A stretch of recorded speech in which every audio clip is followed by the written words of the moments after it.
Okay now अब देखते हैं पैरालिटिक स्क्विंट के बारे में। अब एक्स्ट्रा ऑक्यूलर मसल्स है, उनकी नर्व सप्लाई तो पता ही है। उसका निमोनिक है SO4-LR6O3, superior oblique by 4th cranial nerve, lateral rectus by 6th cranial nerve and बाकी सारे muscles bye 3rd cranial nerve. अब एक एक करके ये सारी क्रेनियल नर्व की पाल्सिस देखते हैं। पैरालिटिक स्क्विंट मतलब जो एक्स्ट्रा ऑक्यूलर मसल होता है वो अपना फंक्शन नहीं कर पा रहा है, वो कॉन्ट्रैक्ट नहीं कर पा रहा है due to cranial nerve injury. पहले देखते हैं 3rd क्रेनियल नर्व या ऑक्यूलोमोटर नर्व पाल्सी। अब 3rd क्रेनियल नर्व उसका न्यूक्लियस वो होता है मिड ब्रेन में at the level of superior colliculus. Okay, nucleus of the 3rd cranial nerve is in the mid brain at the level of superior colliculus. अभी जो 3rd cranial nerve का nucleus होता है, ये दो न्यूक्लियस होता है, एक होता है मेन मोटर न्यूक्लियस और दूसरा होता है Edinger Westphal nucleus. Main motor nucleus और एडिंगर वेस्टफाल न्यूक्लियस। जो मेन मोटर न्यूक्लियस होता है वो एक्स्ट्राऑक्यूलर मसल्स को सप्लाई करता है और एडिंगर वेस्टफाल न्यूक्लियस वो इंट्राऑक्यूलर मसल्स को सप्लाई करता है, like sphincter प्यूपिल and ciliary muscle. तो मेन मोटर न्यूक्लियस वो एक्स्ट्राऑक्यूलर मसल को सप्लाई करेगा। 3rd क्रेनियल नर्व इन दोनों को छोड़ के बाकी सारे मसल को सप्लाई करेगी, superior rectus, inferior oblique, medial rectus and levator palpebrae superioris, जो elevation of the upper eyelid करता है वो। अब ये इन सब में से सुपीरियर रेक्टस जो होता है वो कॉन्ट्रालैटरली सप्लाइड होता है, मतलब राइट साइड का न्यूक्लियस वो लेफ्ट साइड के सुपीरियर रेक्टस को सप्लाई करेगा। तो ये एक इंपॉर्टेंट चीज़ याद रखनी है।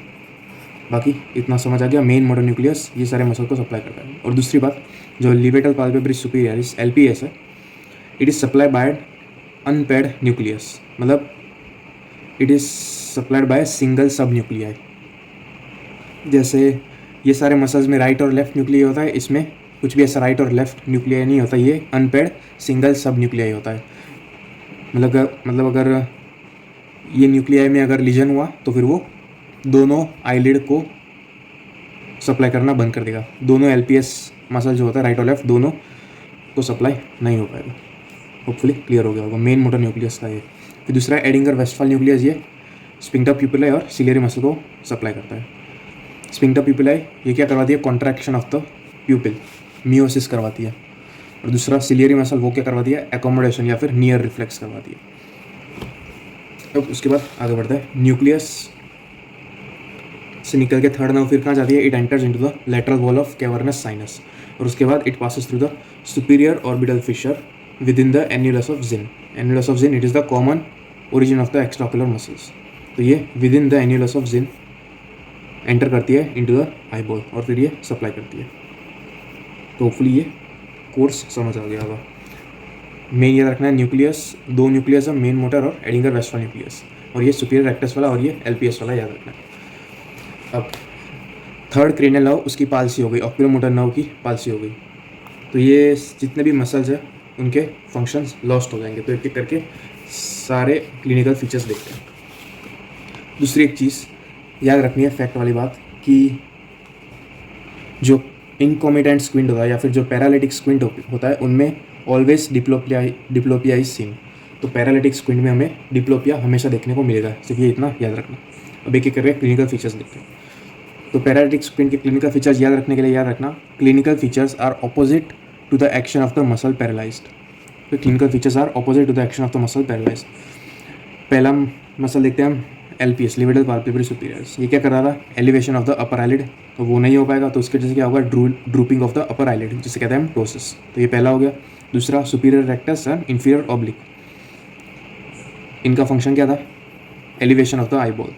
तो ये इनकी भी एक्शन लॉस हो जाएगी। तो limitation of elevation of eyeball, तो क्या होगा, डाउनवर्ड गेज, डाउन आई हो जाएगी, इसे कहते हैं हम हाइपोट्रोपिया। हाइपोट्रोपिया। 3rd मसल है मीडियल रेक्टस। मीडियल रेक्टस क्या कराता है, एडक्शन। तो एडक्शन नहीं हो पाएगा, तो उसकी वजह से आई जो है वो बाहर की तरफ डिविएट हो जाएगी, आउट आई, जिसे कहते हैं हम एक्सोट्रोपिया। तो typical 3rd cranial nerve palsy का जो पेशेंट होता है उसमें कौन सा गेज प्रेजेंट होगा, down and out, down and out. तो सपोज आई है तो डाउन एंड आउट, सपोज ये राइट और ये लेफ्ट, तो डाउन एंड आउट, इस तरह का कोई गेज प्रेजेंट होगा in the 3rd nerve palsy. फिर उसके बाद दूसरे भी मसल्स है, लाइक स्पिंक्टर प्यूपिल है, ये क्या करवा रहा था, मियोसिस करवा रहा था, तो वो भी नहीं होगा, तो उसकी जगह मिड्रियासिस होगा। मियोसिस नहीं होगा तो फिर there will be no light reflex. Ciliary muscle, वो उसके फंक्शन भी लॉस, तो उसकी वजह से होगा loss of accommodation, so there will be no near reflex, okay, no light reflex and no near reflex. फिर diplopia, it is always present in paralytic squint, लेकिन यहाँ पे कौन सा टाइप का डिप्लोपिया होगा, क्रॉस्ड डिप्लोपिया। क्रॉस्ड डिप्लोपिया इसलिए क्योंकि यहाँ पे एक्सोट्रोपिया प्रेजेंट होता है, ये याद रखना, जहाँ पर भी एक्सोट्रोपिया प्रेजेंट हो वहाँ पे हमेशा क्रॉस्ड डिप्लोपिया देखने को मिलता है। एक्स याद रखना है, एक्स ये क्या क्रॉस जैसा है, तो एक्सोट्रोपिया में क्रॉस्ड डिप्लोपिया देखने को मिलता है। तो ये सारे हो गए क्लिनिकल फीचर्स। ये मेन वो प्रेजेंटेशन है ऑफ द पेशेंट। फिर loss of no light reflex या no near reflex, cross diplopia, ये सारे क्लिनिकल फीचर्स। तो पेशेंट में टोसिस प्रेजेंट होगा, डाउन एंड आउट आई होगी, there will be limitation of the elevation, abduction वो प्रेजेंट होगा, एडक्शन वो एब्सेंट होगा। उसके बाद कुछ स्पेशल क्लिनिकल फीचर्स। तो सपोज अगर कोई पेशेंट में थर्ड क्रेनियल पाल्सी हुई है प्लस उसे डायबिटीज़ और हाइपरटेंशन है, तो उसमें हमें थर्ड क्रेनियल पाल्सी के फीचर्स देखने को मिलेंगे विथ प्यूपिलरी स्पेयरिंग। तो इसमें स्फिंक्टर प्यूपिलाई वो अफेक्ट नहीं होगा। स्फिंक्टर प्यूपिलाई अफेक्ट नहीं होगा तो फिर जो स्फिंक्टर प्यूपिलाई क्या करवा रहा था, कॉन्ट्रैक्शन ऑफ द प्यूपिल, तो उसकी वजह से लाइट रिफ्लेक्स जो है वो प्रेजेंट होगी, नियर रिफ्लेक्स वो एब्सेंट होगी, लाइट रिफ्लेक्स प्रेजेंट होगी। दूसरा है अंकल हर्निएशन। अगर थर्ड क्रेनियल पाल्सी हुआ है ड्यू टू अंकल हर्निएशन मतलब portion of the brain it moves out of the intracranial compartment to the other compartment, तो ये अंकल हर्निएशन इसकी वजह से क्या होगा, थर्ड क्रेनियल वो कंप्रेस होगी, तो इसकी वजह से थर्ड क्रेनियल पाल्सी के फीचर्स दिखेंगे। लेकिन इसमें सिर्फ मिड्रियासिस देखने को मिलेगा, बाकी कोई भी feature of third cranial palsy नहीं देखने को मिलेगा। इतना सिर्फ याद रखना है, रीज़न तो बहुत कॉम्प्लिकेटेड है, सिर्फ इतना याद रख लेना है कि डायबिटीज़ एंड हाइपरटेंशन, ये निमोनिक उसका इस तरीके से याद रखो कि ये इतना सीरियस नहीं है, तो इसमें सिर्फ स्फिंक्टर प्यूपिलाई जो होता है वो स्पेयर हो जाता है, बाकी सारे बहुत सारे फीचर्स देखने को मिलते हैं। अंकल हर्निएशन, सॉरी उल्टा बोल दिया, डायबिटीज़ और हाइपरटेंशन ये ज़्यादा सीरियस है, इसमें बाकी सारे फीचर्स देखने को मिलता है, सिर्फ प्यूपिलरी स्पेयरिंग हो जाता है। अंकल हर्निएशन इतना सीरियस नहीं है, जिसमें सिर्फ मिड्रियासिस देखने को मिलता है, मतलब ओनली स्फिंक्टर प्यूपिलाई इज अफेक्टेड, तो उतना सीरियस नहीं है, सिर्फ स्फिंक्टर प्यूपिलाई वो अफेक्ट होता है। होपफुली क्लियर हो रहा हो। फिर तीसरा है बेनेडिक्ट सिंड्रोम। कौन कौन से सिंड्रोम है which are associated with third cranial palsy, तो एक बेनेडिक्ट सिंड्रोम है, इसमें third cranial palsy plus flapping tremors which is an contralateral extrapyramidal sign, and there is lesion in the red nucleus. तो mnemonic BFR, Benedikt syndrome, flapping tremors and lesion in the red nucleus. उसके बाद है Weber syndrome, third cranial palsy plus contralateral hemiparesis and lesion is through the cerebral peduncle. Mnemonic which, WCH या WHC, Weber syndrome, hemiparesis, contralateral hemiparesis and lesion through the cerebral peduncle. Fifth है nuclear third cranial palsy, अब nucleus में ही legion है, तो उसकी वजह से बाकी सारे फीचर्स देखने को मिलेंगे, प्लस कॉन्ट्रालैटरल सुपीरियर रेक्टस की वीकनेस देखने को मिलेगी, क्योंकि वो सप्लाई कॉन्ट्रालैटरल सुपीरियर रेक्टस को सप्लाई कर रहा होता है, इसकी वजह से, तो इसे हम कहेंगे डेयर ऑफ सरूल। सिर्फ इतना याद रखना, कॉन्ट्रालैटरल सुपीरियर रेक्टस वो भी अफेक्टेड होता है, प्लस बाईलैटरल टोसिस, क्योंकि एक ही न्यूक्लियस दोनों साइड सप्लाई करता है, इसकी वजह से अगर न्यूक्लियस में लीजन होगा तो फिर दोनों साइड डोसेस होगा।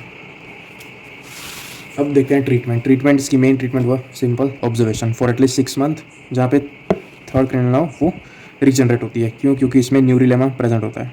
न्यूरिलेमा is formed by Schwann cell in the PNS and is formed by oligodendrocytes in CNS। अब कभी कभी ये रीजनरेशन एबरेंट भी हो जाता है या फिर फॉल्टी रीजनरेशन होता है, इसकी वजह से दो साइन देखने को मिलती है, pseudo von Graefe sign and pseudo Argyll Robertson pupil. Von Graefe sign क्या होती है? लिड लेग साइन, जो थायराइड डिसीज या ग्रेव डिसीज में देखने को मिलती है। सिर्फ इतना याद रख लो, बाकी तो बहुत कॉम्प्लिकेटेड हो जाएगा।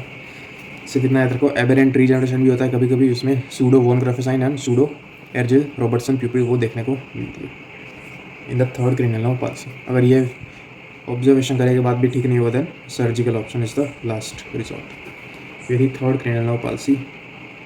होपफुली क्लियर हो गया होगा थोड़ा बहुत। मेन जो है वो याद रखना है वो क्लिनिकल फीचर्स और कुछ स्पेशल फीचर्स। उसके बाद है फोर्थ क्रेनियल नर्व या ट्रोक्लियर नर्व पाल्सी। अब अगेन इसका स्टार्ट करेंगे न्यूक्लियस। न्यूक्लियस इसका होता है mid brain at the level of inferior colliculus. It leaves the mid brain on the dorsal surface after decussation. Decussation मतलब क्रॉसिंग। तो midbrain leave करता है on the dorsal surface after crossing. तो at the level of midbrain ये cross हो जाता है। उसके बाद it enters the cavernous sinus on the lateral wall but it passes through the superior orbital fissure outside the annulus of Zinn. तो इसके nerve fibres they are outside the annulus of Zinn. बाकी जो भी दो nerves थी third और sixth वो within the annulus of Zinn से पास होता है। ये फोर्थ जो है वो आउटसाइड एनुलस ऑफ जिन से पास होता है। उसके बाद ये सप्लाई करता है कॉन्ट्रालैटरल सुपीरियर ऑब्लिक, क्योंकि ये क्रॉसिंग ऑफ द फाइबर्स की वजह से।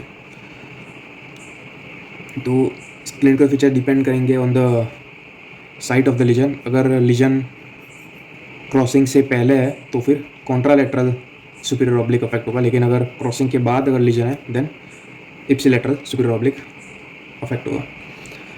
उसके बाद फिर से क्लिनिकल फीचर्स सुपीरियर ऑब्लिक, इसकी एक्शंस क्या क्या थी। सुपीरियर ऑब्लिक तो मेन तो हो गई वो इंटॉर्शन, दूसरी है डिप्रेशन। तो ये दो एक्शंस नहीं हो पाएगी, इंटॉर्शन नहीं होगी तो इसकी वजह से क्या हो जाएगा एक्स साइक्लोटॉर्शन या एक्सटॉर्शन। फिर डिप्रेशन नहीं हो पाएगा तो उसकी वजह से होगा एलिवेशन और अपाई या फिर हाइपरट्रोपिया। फिर उसकी क्लिनिकल एक्शन क्या थी सुपीरियर ऑब्लिक की, डिप्रेशन इन द एडक्शन। जो ऑब्लिक्स होते हैं दे आर एडक्टर्स, तो सुपीरियर ऑब्लिक की एक्शन हो जाएगी डिप्रेशन इन एडक्शन, तो वो भी नहीं हो पाएगी तो उसकी वजह से क्या होगा उसका उल्टा होगा। डिप्रेशन इन एडक्शन की वजह से के बदले एलिवेशन इन एडक्शन होगा। एलिवेशन इन एडक्शन या फिर हाइपरट्रोपिया इंक्रीजेस ऑन एडक्शन या फिर हाइपरट्रोपिया इंक्रीजेस ऑन ऑपोजिट गेज। ये तीन टर्मिनोलॉजी है। या एलिवेशन होगा या फिर एलिवेशन अगर थोड़ा सा भी है तो वो इंक्रीज होगा ऑन एडक्शन, सिर्फ इतना याद रखना है। फिर हमें डिप्लोपिया वो भी प्रेजेंट होगा। इसमें डिप्लोपिया होगा वो वर्टिकली होगा। क्यों? क्योंकि जो सुपीरियर ऑब्लिक है वो क्या करता है, सुपीरियर ऑब्लिक मसल अगर फंक्शन नहीं करेगा तो आई बॉल का क्या होगा एलिवेशन हो जाएगा। अगर पेशेंट सीढ़ी उतर रहा होगा नीचे की साइड तो जो डिविएटेड आई है वो ऊपर की तरफ देखेगी और जो नॉर्मल आई वो नीचे की तरफ देखेगी। तो नीचे उतरते वक्त डिप्लोपिया होगा, ऊपर चढ़ते वक्त कोई भी डिप्लोपिया नहीं होगा, क्योंकि जो स्क्विंट वाली आई है वो भी ऊपर की तरफ देखेगी और नॉर्मल आई वो भी ऊपर की तरफ। तो diplopia is seen while patient climbs down stairs. Hopefully पता चल गया होगा। फिर है head posture. Head posture question करेगा to adapt to the deviation. अब हेड पोस्चर कौन सी डायरेक्शन में होगा, इसका रूल है head perform same action as of the paralysed muscle. तो सुपीरियर ऑब्लिक वो पैरालाइज हुआ, उसकी एक्शन क्या थी डिप्रेशन ऑन एडक्शन। तो पेशेंट क्या करेगा, अपना जो हेड है वो नीचे की तरफ टिल्ट कर देगा, कि नीचे की तरफ टिल्ट कर देगा टू अडेप्ट टू डिप्रेशन। फिर दूसरा इंटोर्शन नहीं हो रहा था तो इंटोर्शन के लिए वो क्या करेगा, हेड वो टिल्ट कर देगा टुवर्ड्स द ऑपोजिट साइड। इंटोर्शन की वजह से इंटोर्शन के बदले एक्सटोर्शन हो रहा था तो एक्सटोर्शन की ऑपोजिट साइड वो अपना हेड जो है वो टिल्ट कर देगा। होपफुली समझ में आ रहा होगा। ये आप अपने हिसाब से भी अंदाज़ा लगा के कर सकते हो। सिर्फ याद रखना है head performs the same action as of the paralysed muscle. फिर treatment is surgical according to the Knapp's classification. के डिटेल में जाने की जरूरत नहीं है। Most common procedure is inferior oblique weakening. Superior oblique वो एक्ट नहीं कर पा रहा तो हम क्या करेंगे, इंफीरियर ऑब्लिक को वीक कर देंगे।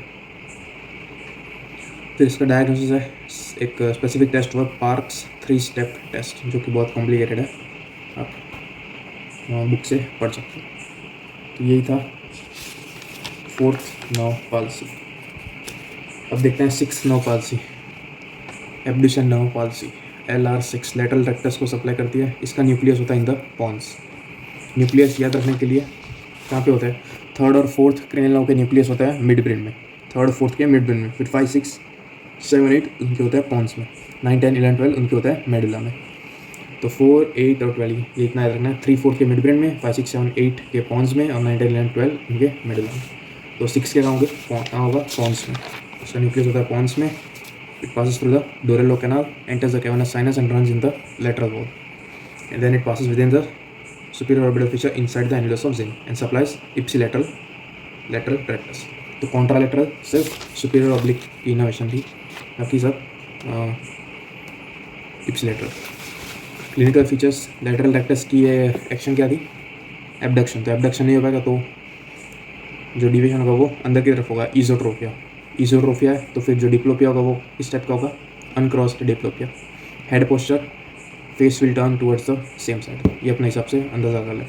फिर इप्सिलेटरल हॉरिजॉन्टल गेज पाल्सी, इसका मतलब क्या है, राइट गेज में कौन से मसल इन्वॉल्व होता है, योक मसल। तो right lateral rectus and left medial rectus. फिर राइट गेज करना है, ये राइट और ये लेफ्ट, तो right lateral rectus and left medial rectus.